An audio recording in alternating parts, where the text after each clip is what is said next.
Ces femmes qui travaillent à la construction de nouvelles cases appartiennent à l'ethnie Samburu. Dans cette tribu du Kenya très attachée aux traditions séculaires, la femme est soumise, parfois battue. En cas de viol, elle est répudiée. Son avenir est tout tracé. Toute sa vie, elle restera la propriété de son mari.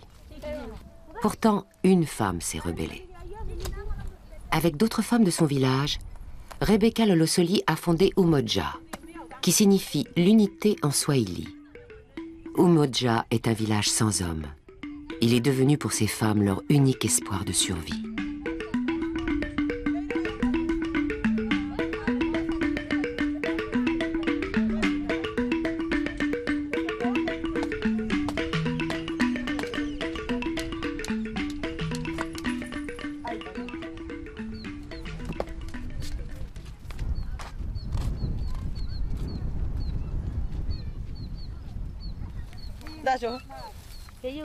Il est 6h30. Le jour se lève sur le parc de Samburu. Autour de cette case, lieu d'accueil pour les femmes, la vie s'anime. Le vent qui balaie constamment la plaine a détruit l'armature du toit. Il faut la démonter, puis la consolider.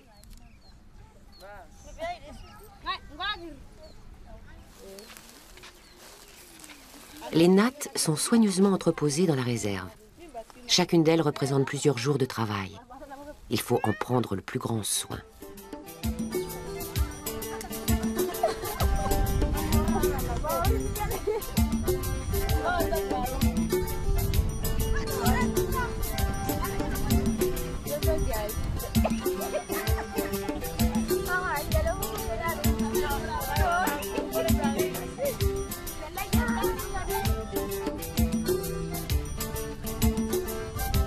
À Umoja, pas un seul homme, uniquement des femmes réfugiées avec leurs enfants. Refus d'épouser un mari trop vieux, refus de l'excision, refus d'être battues.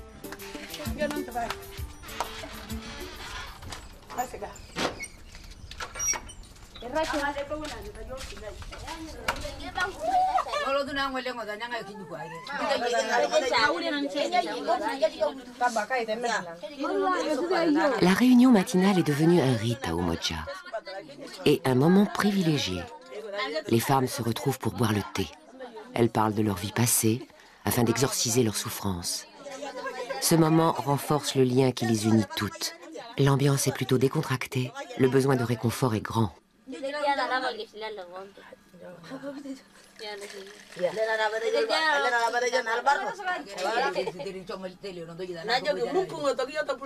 Napora et Arara font partie de ces femmes chassées par leur famille après un viol. Blessée, battue et répudiée par son mari, Napora est restée 2 jours prostrée dans la brousse avec ses enfants avant d'être recueillie ici. Je ramassais du bois. Un homme est arrivé et m'a violée. Quand je l'ai raconté à mon mari, il m'a battue. Il a même failli me tuer.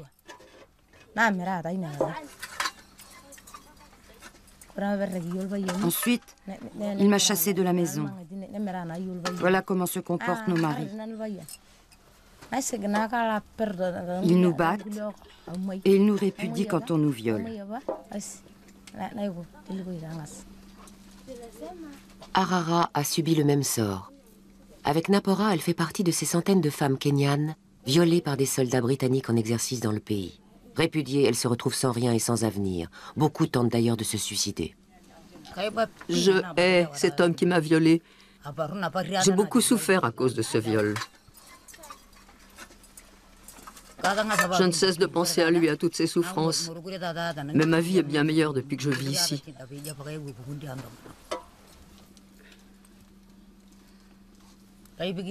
Si j'avais su que mon mari me battrait aussi violemment après avoir été victime d'un viol, je ne l'aurais pas épousé. Je ne veux plus avoir de mari. Je veux rester seule et profiter de ma liberté. Les hommes n'apportent que des ennuis.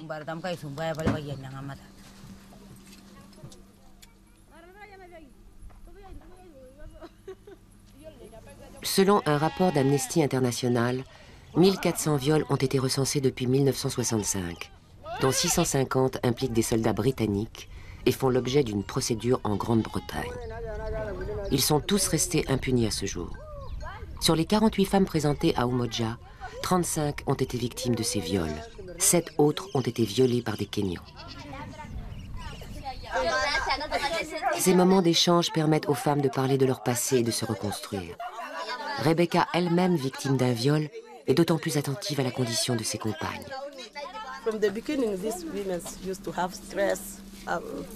Avant, ces femmes vivaient dans une angoisse permanente à cause de leur mari. Même quand elles arrivaient dans le village, elles étaient angoissées. Aujourd'hui, elles n'ont plus à se défendre, elles ne sont plus angoissées. Nous avons un tas d'occupations, nous nous divertissons aussi. Ça nous permet d'oublier toute cette souffrance.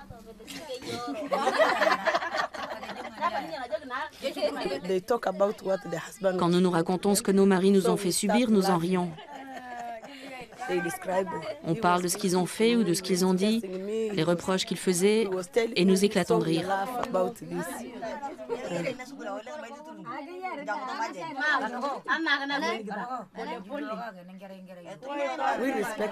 Nous nous respectons les unes les autres.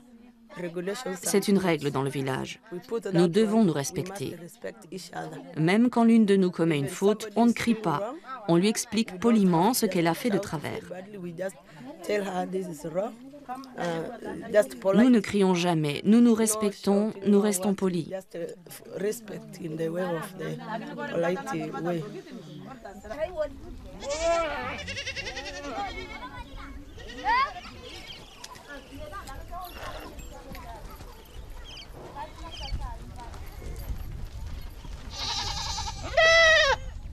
L'équilibre du village repose aussi sur la répartition des biens. Une véritable révolution, car chez les Samburu, il est impensable qu'une femme possède un animal. Le partage des troupeaux est capital. Chaque femme reçoit 6 chèvres et un bouc, un bien qu'elle gère comme elle l'entend. Seule condition, les premiers petits reviennent à la communauté.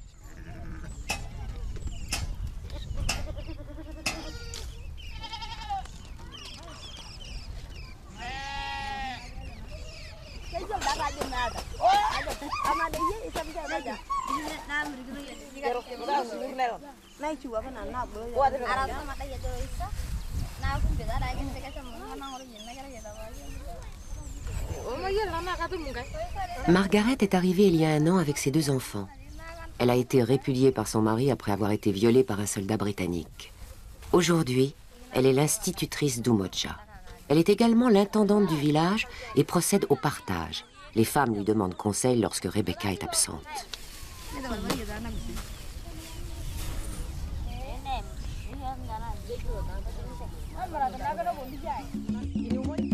Les femmes d'Umoja sont très vigilantes pour leur sécurité. C'est une priorité. 2 guerriers triés sur le volet veillent sur elles.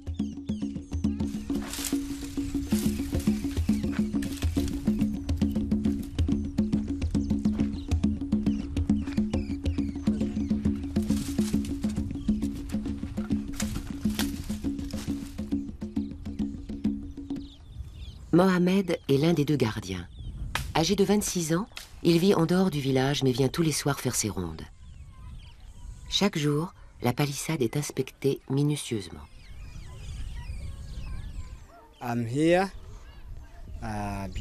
Je suis ici car je suis le fils d'une femme d'Umoja. Je viens ici pour travailler. Je surveille les alentours du village, au cas où des bêtes sauvages rôderaient tout près. Je protège le village de femmes car il est interdit aux hommes. Je suis le fils d'une de ces femmes. Nous, les jeunes, nous voulons que les choses changent, également pour nos pères. Ce sont eux qui ont chassé nos mères. C'est à cause d'eux que je suis ici.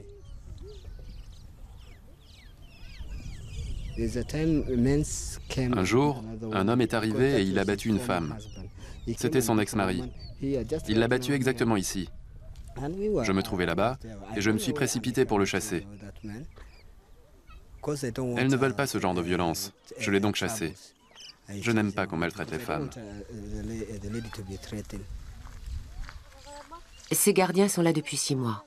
Leur présence a ramené la quiétude dans le village. Petit à petit, les femmes ont retrouvé une certaine sérénité et se consacrent au travail. Elles sont employées par la communauté qui leur reverse un salaire hebdomadaire. La fabrication des kambas, les colliers traditionnels. Tous les après-midi, les femmes se réunissent et complètent leur collection. Une femme riche se remarque à la beauté et à la diversité des couleurs de ses colliers. Les parures sont très importantes dans la société Samburu. Elles marquent l'appartenance à l'ethnie. Les perles sont d'abord triées, puis assemblées par rangs de couleurs. Un rang rouge bordé de noir orne toujours le motif principal. Le rouge et le noir sont les couleurs des Samburu. Les perles enfilées sur des cercles de fil de fer sont cousues sur des pièces de peau de chèvre. Cela confère une certaine souplesse à ces bijoux, dont les plus lourds pèsent plus d'1 kilo.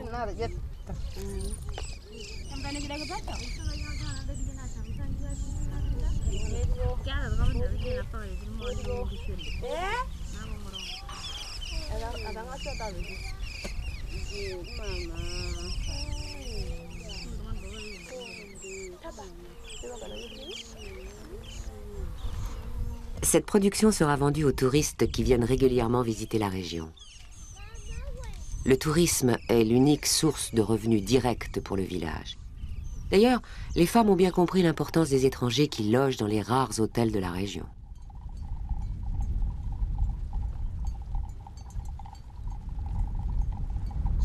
Au fil du temps, la communauté acquiert de plus en plus de terrain pour bâtir des infrastructures qui pourront accueillir des voyageurs. Elles ont acquis et débroussaillé 10 hectares de terrain en 5 ans.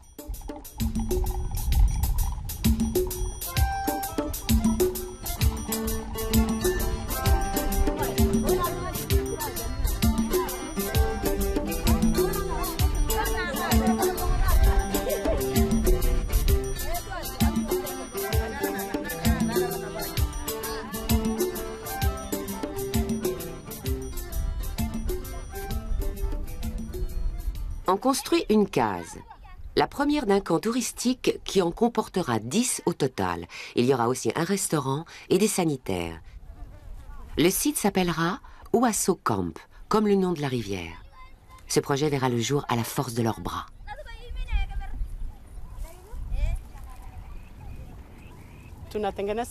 Nous préparons le terrain pour construire les cases destinées aux touristes. Le terrain appartient à Umoja. Nous espérons que les touristes viendront loger dans notre village. Nous ferons de notre mieux pour attirer les touristes.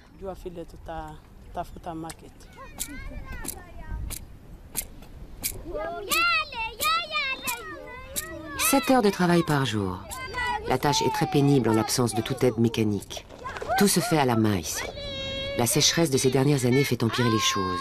Il n'a pas plu depuis 3 ans dans la région. Peu à peu, le chantier prend forme en chanson. Les femmes sont heureuses et fières. Dans la culture Samburu, elles sont censées ne posséder aucun bien et encore moins des terres et des cases.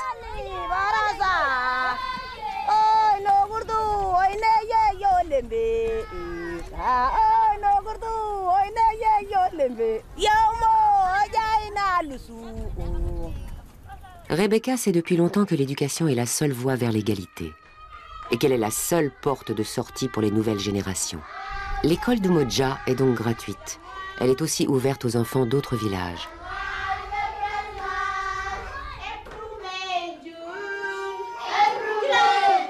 L'école accueille chaque jour près de 80 élèves. Les cours sont dispensés en 3 langues: Samburu, Swahili et anglais. L'anglais étant une langue obligatoire dès l'école primaire.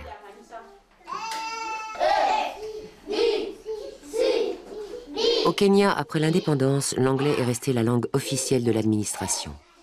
Les écoles sont mixtes, mais 60% des filles scolarisées quittent l'école après le cycle primaire. Et seulement 5% d'entre elles fréquentent l'université.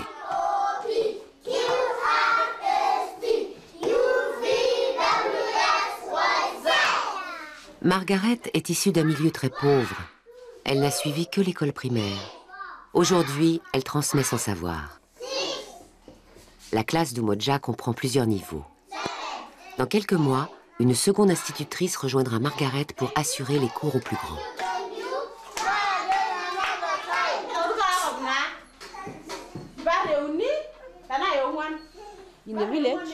Je suis la seule dans le village à avoir fait un peu d'études. Ce n'est pas grand-chose, Mais j'essaie de transmettre le peu que je sais aux enfants, pour qu'ils ne soient pas illettrés.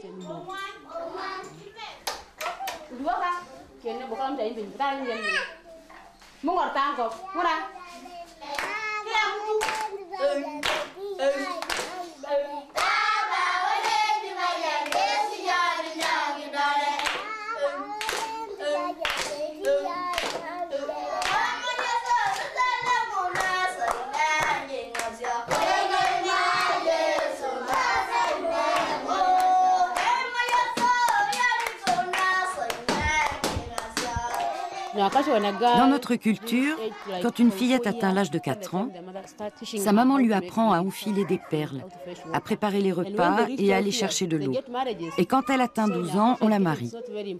Il est donc très important que les filles soient éduquées. Nous avons décidé d'envoyer nos filles à l'école pour faire comprendre aux gens que les filles sont importantes. Alors que dans les villages traditionnels, les filles ne sont pas importantes. Elles sont seulement importantes quand elles se marient, car leur père donne des animaux en dot à leur époux. Les filles sont cédées avec en prime des animaux. Voilà pourquoi à Umoja, les filles vont à l'école comme les garçons.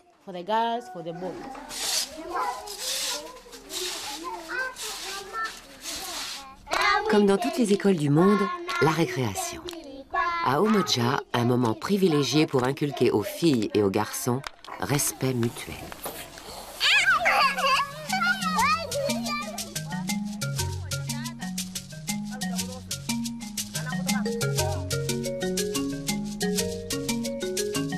Deux fois par semaine, les femmes se retrouvent au bord de la rivière. C'est la grande lessive des lasso, ces étoffes colorées traditionnelles que portent les femmes Samburu.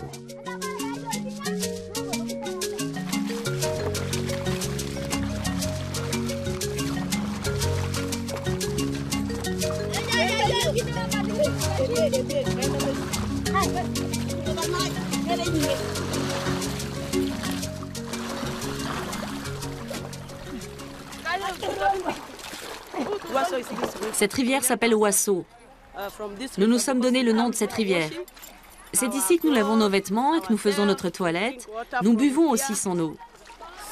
La rivière est très importante pour nous. Nous l'aimons. Nous avons de l'eau à proximité d'Umoja et nous avons adopté son nom, Umoja Wasso.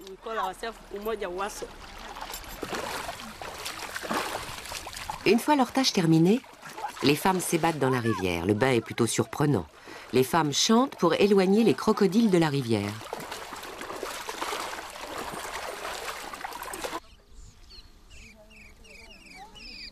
Le soir tombe. Les femmes d'Umoja préparent un repas de fête. Le repas se compose de viande et de lait de chèvre. Ce sont les bases de l'alimentation et de la communauté, avec le maïs, le riz qu'il faut acheter. Dans la société Samburu, aucune femme ne possède d'animal. Elles ne sont pas autorisées à tuer une bête. Cet acte est strictement réservé aux hommes. La fracture entre ces femmes et leur tribu est donc très profonde. C'est normalement le travail des hommes. Mais à Umoja, c'est celui des femmes. Nous abattons nous-mêmes les animaux pour le repas du soir.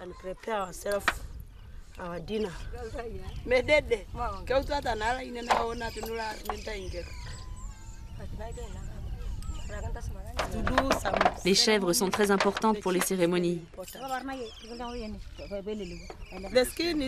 Leur peau est importante aussi car on en fait des vêtements. Et là, c'est encore plus important, car nous fabriquons les habits que porteront nos fils lors de leur circoncision. C'est très important. Ce soir, elles prendront leur repas toutes ensemble pour célébrer la circoncision prochaine du fils de Damaris. Ce sera un grand jour pour le jeune homme, qui a quitté le village voilà 2 semaines pour préparer l'événement et sa nouvelle vie.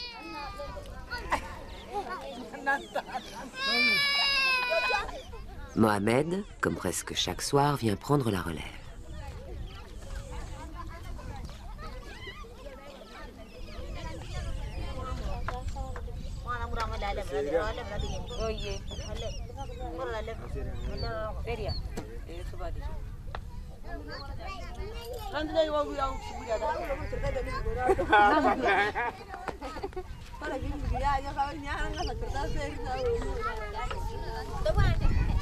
D'ordinaire, les femmes et les enfants ne sont autorisés à manger qu'une fois que les hommes ont été servis. Ici, les femmes peuvent choisir les morceaux les meilleurs. Un festin. Avant, les hommes ne nous laissaient que les intestins et eux consommaient toute la chair.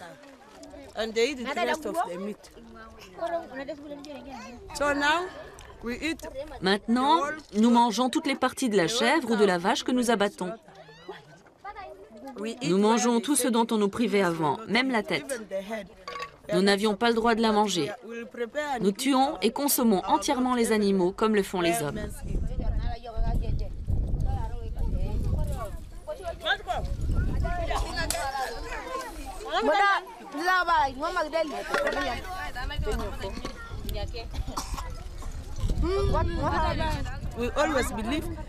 Pour nous, le goût de la viande dépend de la main qui l'a tuée. La femme qui a tué cette chèvre avait la main douce. Du coup, la viande est merveilleusement douce.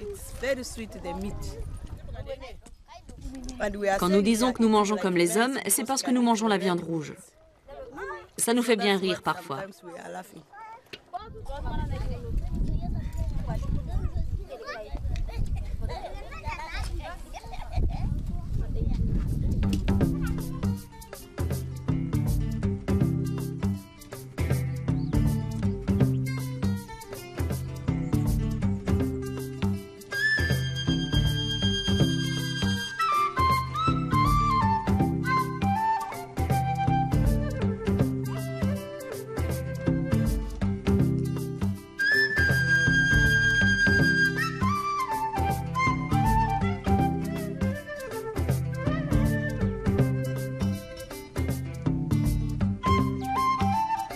Le matin, l'ambiance est particulière. Les cadences sont ralenties. Il y a de la nonchalance dans l'air.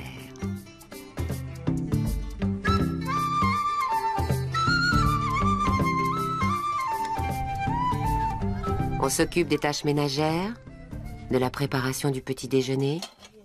On rejoint les troupeaux. Damaris s'occupe de ses enfants et attend Habiba qui doit venir partager le thé.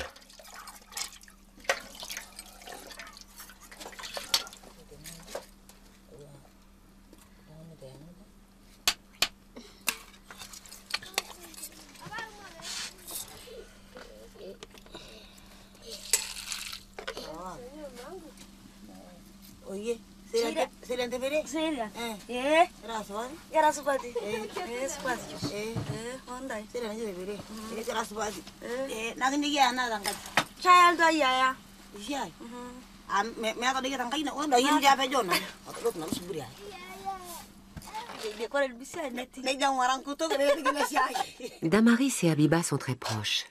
Elles sont arrivées à Umoja en même temps il y a 8 mois. Ça a resserré leurs liens, même si leur histoire est différente.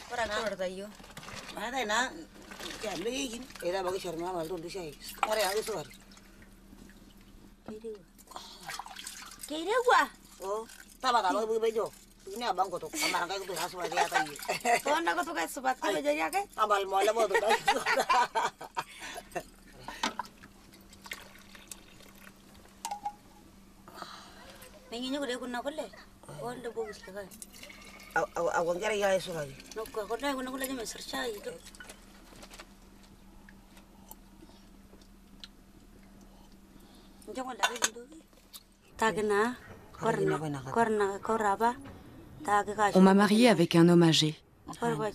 Moi, je ne voulais pas de lui. Je ne voulais pas me marier avec lui. Alors je me suis enfuie pour être délivrée de lui. Avec l'aide de Dieu, je trouverai un autre mari.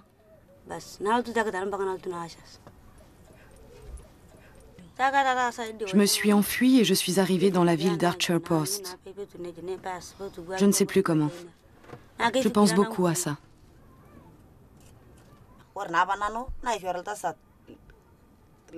Moi aussi, j'étais mariée à un homme âgé, dont la femme ne pouvait pas avoir d'enfants. Après avoir eu 2 enfants avec lui, il a commencé à me tourmenter alors que mon père lui avait donné du bétail. Après la mort de mon père, la situation s'est aggravée. Les problèmes avec mon mari ont augmenté. J'entendais souvent parler d'un lieu où des femmes ayant connu les mêmes ennuis que moi se réunissaient. J'ai appris qu'elles avaient fondé un village où elles vivaient ensemble. Un jour, je suis partie avec mes 2 enfants jusqu'au village de Karama. J'ai demandé si je pouvais dormir quelque part, mais les villageois nous ont chassés, moi et mes enfants. Ils m'ont dit qu'ils n'avaient pas de lait pour mes enfants et qu'ils avaient peur que je sois damnée et que je les contamine. Je suis repartie avec mes enfants et j'ai marché jusqu'à ce que je rencontre une femme qui a bien voulu nous héberger. Ensuite, je suis arrivée ici. Chaque jour, il faut se rendre à Archer's Post pour y effectuer des achats. La petite ville est à 9 km. La route est longue et caillouteuse. Elle rappelle à certaines des souvenirs pénibles, car les femmes doivent passer devant le camp où s'entraînent les militaires britanniques.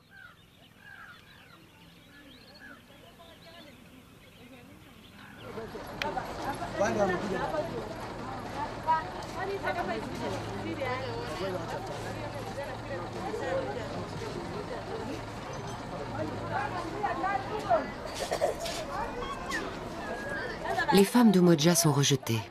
Les villageois jalousent leur réussite et leur esprit d'initiative.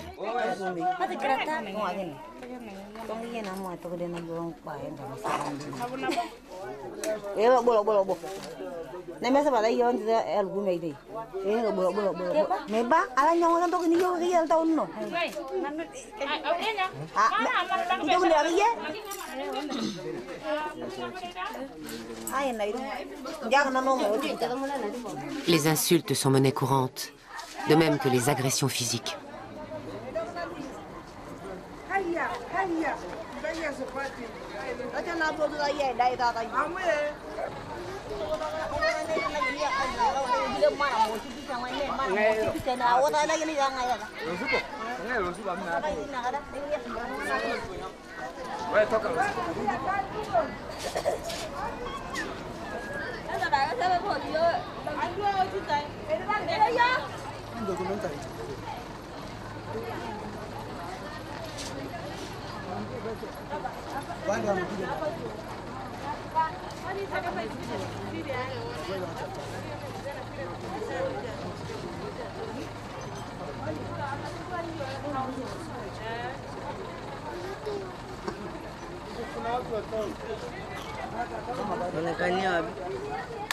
Parmi leurs détracteurs, ces 2 jeunes hommes qui n'acceptent de témoigner que cachés.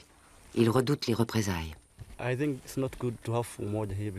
Ce n'est pas une bonne chose d'avoir un village comme Umoja ici.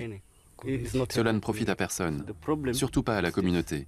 Le problème, c'est que nous avons peur de parler de ça. Elles ont du pouvoir. Nous n'en avons pas. Quand elles sont rancunières envers nous, ça nous fait peur. Elles doivent partir. Elles doivent disparaître d'ici.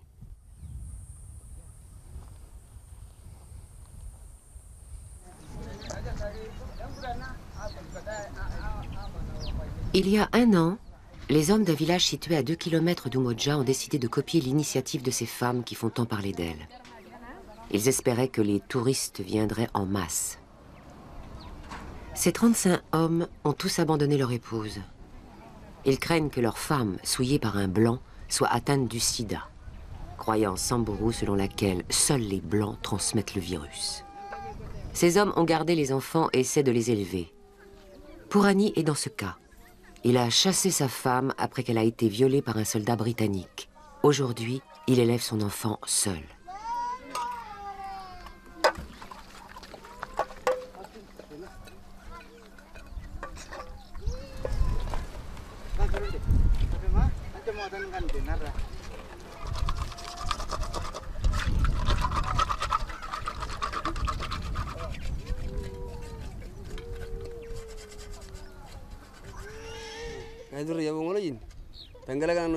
J'ai quitté mon épouse à cause de cette maladie.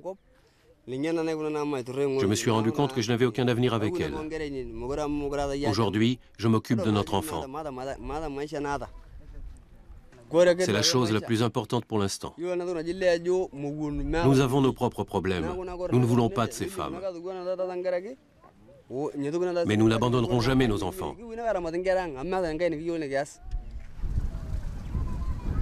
Pour Sébastian, chef du village, la vie au quotidien est difficile. Les hommes attendaient beaucoup de leur village, pensant que les touristes allaient venir, mais ça n'a pas marché.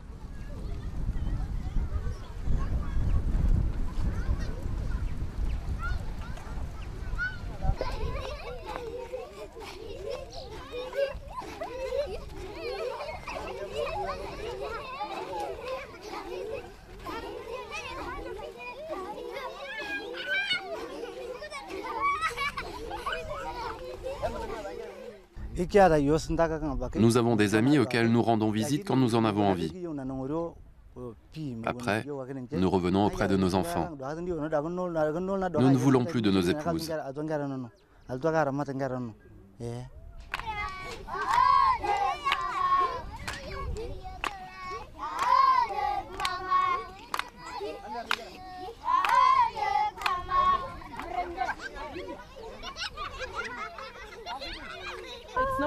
Ce n'est pas difficile de vivre sans homme.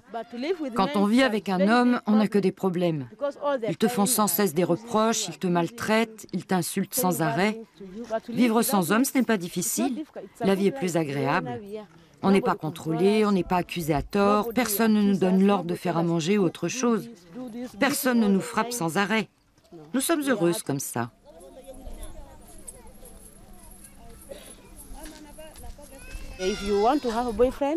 Celles qui ont un petit ami doivent le voir à l'extérieur d'Umoja. J'ignore les femmes qui ont un compagnon et celles qui n'en ont pas. Je l'ignore. Nous n'en parlons pas. Il se peut que certaines accueillent un homme la nuit et qu'elles le chassent avant le matin. Je n'en sais rien. Connaître ses droits, s'ouvrir sur le monde, les femmes en parlent chaque jour sous l'acacia, qui est devenu l'arbre du rassemblement. Aujourd'hui, Rebecca parle de politique et de son rôle de mère du village. Quand tu pars ramasser du bois, il faut te dépêcher. Tu dois rapidement le lier en botte et sortir le plus vite possible du bois. C'est très dangereux. Un jour, j'ai failli être agressée. Il faut aller ramasser le bois et sortir de la forêt comme si tu courais un marathon.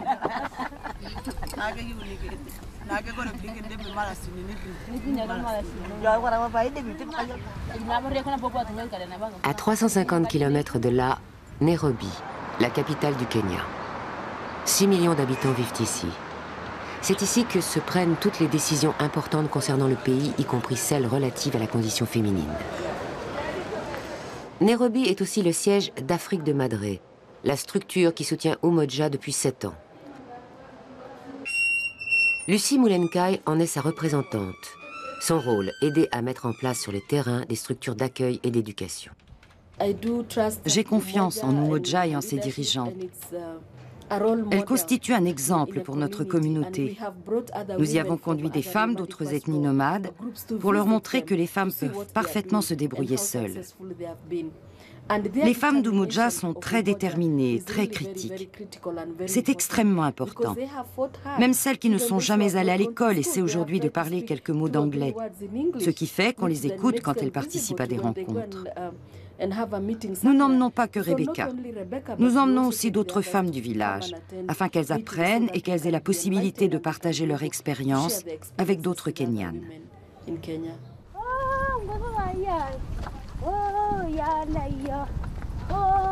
Retour à Umoja. Le chantier avance. Les fondations du camp sont déjà bien établies. L'une des cases est en cours d'achèvement. La collecte du sable, cependant, est difficile.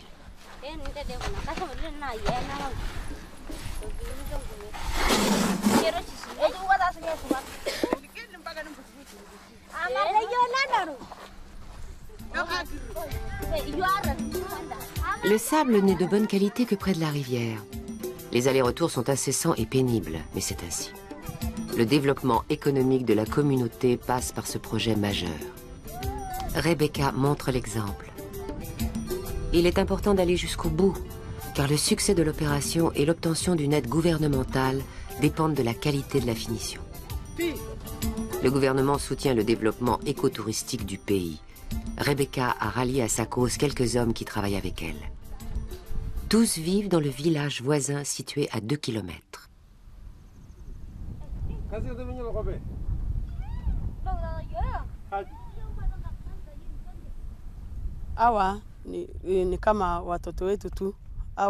Ce sont nos fils qui travaillent à la charpente. Ils effectuent les tâches que nous ne savons pas faire, comme la construction du toit. Et nous les payons pour leur travail. Il n'y a que les hommes d'un certain âge qui nous font des ennuis. Ils ne veulent pas qu'on nous donne un coup de main. Mais les jeunes sont respectueux.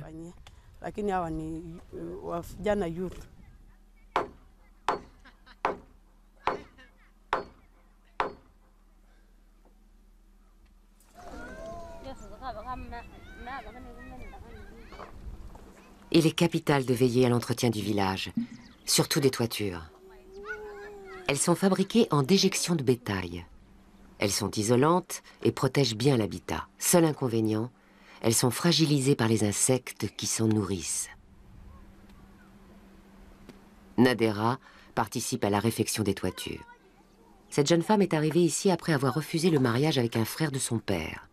Elle fait partie de ces jeunes filles excisées et destinées à se marier très jeunes selon la volonté de leurs parents.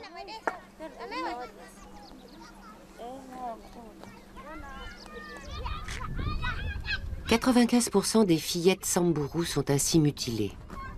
L'excision est farouchement combattue par Rebecca. Elle met en avant les souffrances endurées par ces jeunes filles. Mais la coutume tribale est très ancrée.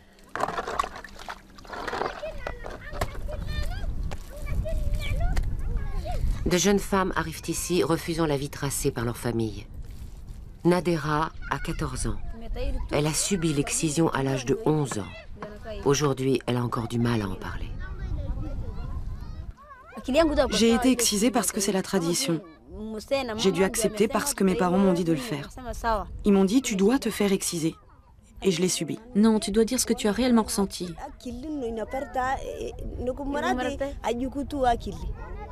Je sais pas.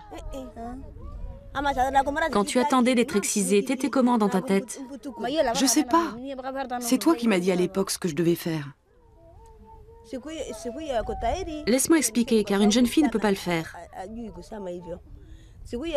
Le jour de l'excision, on se sent très mal.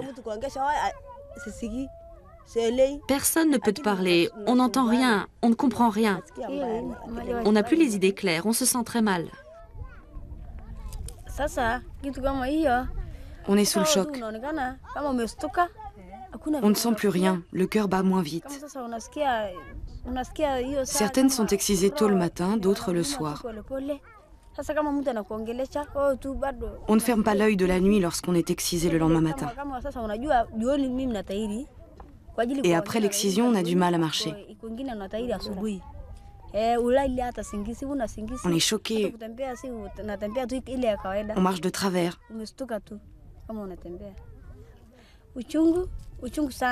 Ça fait terriblement mal, car on te coupe une partie de ta chair, une partie qui n'a encore jamais été touchée.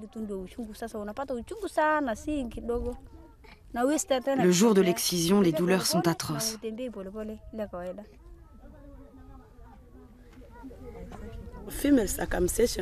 L'excision des femmes est une pratique que nous combattons. À Umoja, nous ne la pratiquons pas du tout. Les hommes de la région n'apprécient pas du tout ça. Ils disent que personne n'épousera jamais nos filles. Nous leur répondons que cela nous est égal. Nous envoyons nos filles à l'école afin qu'elles ne soient pas mariées contre leur gré ou qu'elles épousent l'homme de leur choix.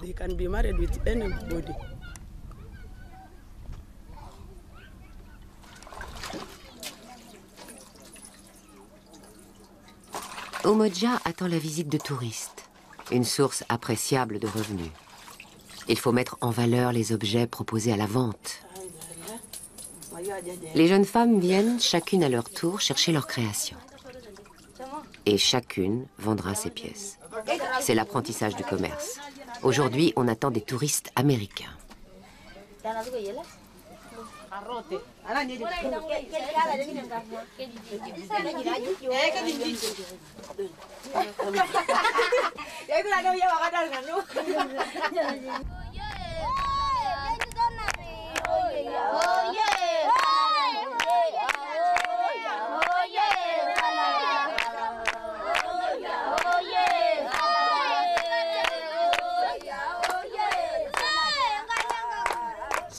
Bienvenue dans notre groupe de femmes. Nous sommes les Umoja Waso. Notre groupe a été fondé en 1990. Dans notre culture, un grand nombre de jeunes filles sont excisées, ce qui est source de bien des problèmes. Elles perdent beaucoup de sang, certaines en meurent. Nous ne disposons d'aucun médicament pour leur venir en aide. D'autres encore meurent plus tard en mettant des enfants au monde. C'est pour toutes ces femmes que nous nous battons. Nous voulons que nos enfants aillent à l'école, car quelqu'un qui est éduqué est capable de dire non, de défendre ses droits.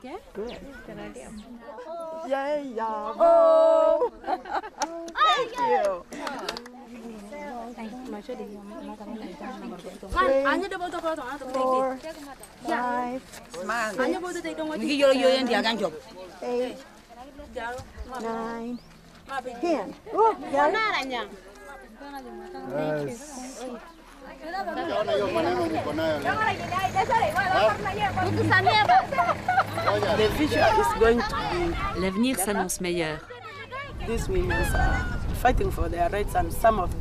Ces femmes se battent pour leurs droits. Les hommes commencent peu à peu à comprendre que les femmes sont capables de faire des choses. Il y en a même qui nous soutiennent. Mais comme ils sont trop peu nombreux, ils n'osent pas le dire ouvertement, car les autres leur font des reproches ou les punissent.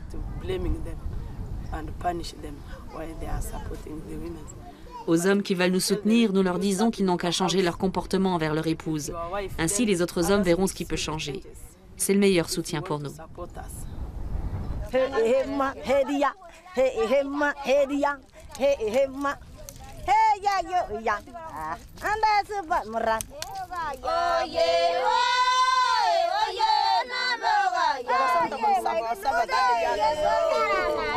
On veut croire au miracle.